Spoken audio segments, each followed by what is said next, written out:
உங்களுக்கு ஒரு bowling consistency issues வருது இல்ல length control consistency issues இருக்குன்னா இந்த 5 டிப்ஸ் ஃபாலோ பண்ணுங்க, கண்டிப்பா ஃபிக்ஸ் பண்ணிடலாம். நம்பர் 5, உங்களோட ரன் அப். உங்களுக்கு ரன் அப் இஷ்யூ இருந்துச்சுன்னா கண்டிப்பா உங்க bowling length mess up ஆகும். என்னோட பேஜ் போய் பாருங்க, how to fix your run அப்னு ஒரு வீடியோ இருக்கும். அதில் நான் சொல்லியிருப்பேன் எப்படி ரன் அப் ஃபிக்ஸ் பண்ணுறது அப்படின்னு சொல்லிட்டு. நெக்ஸ்ட் நம்பர் 4, ப்ரோக்ரஸ் பண்ண போது உங்கள் delivery straight or jump. As a bowler consistent jump or straight எப்போவுமே இருக்கணும். அப்படி இல்லைன்னா கண்டிப்பாக உங்கள் பாடி டைனமிக்ஸ் கொலாப்ஸ் ஆகும், வெயிட் வந்து டிஃப்ரெண்ட் பொசிஷனில் இருக்கும். நீங்கள் ஓவர் ஸ்ட்ரைட் பண்ணிங்கன்னா உங்கள் வெயிட் பிஹைண்ட் இருக்கும். ஸோ உங்கள் பால் மோஸ்ட்லி வந்து ஷார்ட் ஆர் வே ஃபுல்லராக நீங்கள் தள்ள பார்ப்பீங்க. ஆர் இப்போ நீங்கள் ஜம்பே பண்ணாமல் போட்டிங்கன்னா உங்கள் வெயிட் முன்னாடி ஃபால் ஆகும் இல்லை கொலாப்ஸ் ஆகும். இதனால உங்கள் லென்த் மிஸ் அப் ஆகும். நம்பர் 3 வந்துட்டு உங்கள் ரிஸ்ட் பொசிஷன்.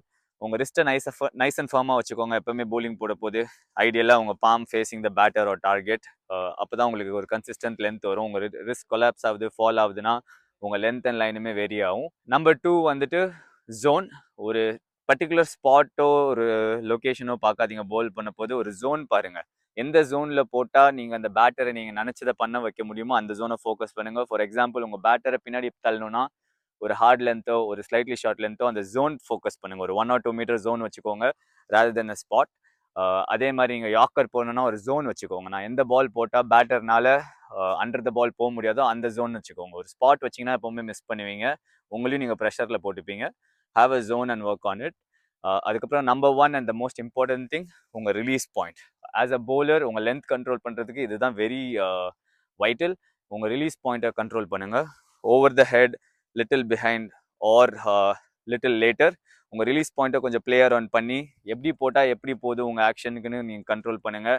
அது என்ன ஆகும்னா நீங்கள் மேட்சுக்கு போகும்போது அந்த ப்ரெஷர் சுச்சுவேஷனில் இருக்க போது நீங்கள் வந்து உங்களை ஃபோக்கஸ் பண்ண ஆரம்பிச்சிருவீங்க, ரிலீஸ் பாயிண்ட்டில் ஃபோக்கஸ் பண்ண ஆரம்பிச்சிருவீங்க. ஸோ ப்ரெஷர் கம்ப்ளீட்டாக போயிடும், உங்கள் லென்த் வந்துடும். அதே மாதிரி நீங்கள் ஒரு நியூ டே உங்கள் ஃபர்ஸ்ட் பால் ஸ்டார்ட் பண்ணுறீங்கன்னா உங்கள் ரிலீஸ் பாயிண்ட்டில் மட்டும் ஃபோக்கஸ் பண்ணுங்கள். இதில் நீங்கள் ஒர்க் பண்ணிங்கனாலே உங்கள் லென்த்தை ப்ரைமரியாக கண்ட்ரோல் பண்ணிடலாம். ஃபார் எக்ஸாம்பிள் இந்த லேட்டர் நீங்கள் எவ்வளோ ஏர்லியாக ரிலீஸ் பண்ணுறீங்களோ அவ்வளோ ஃபுல்லராக விழுவும், எவ்வளோ லேட்டாக ரிலீஸ் பண்ணுறீங்களோ அவ்வளோ ஷார்ட்டராக விழுவும். இதுதான் ஒரு சிம்பிள் ரூல் ஆஃப் தம். அதை வச்சுட்டு நீங்கள் பிளேயர் ஆன் பண்ணுங்கள். அதே மாதிரி for drills and fixes, first stand and bowl, நின்றுட்டு போல் பண்ணுங்கள் 1 by 1. அடுத்து லோடிங் டு போல், அடுத்து ஷார்ட் ரன்அப்லேருந்து போல் பண்ணுங்கள், அடுத்து ஃபுல் ரன்அப்லேருந்து போல் பண்ணுங்கள். 1 ஃபிக்ஸ் அட் அ டைம் ஸ்லோவாக ப்ரோக்ரஸ் பண்ணுங்கள்.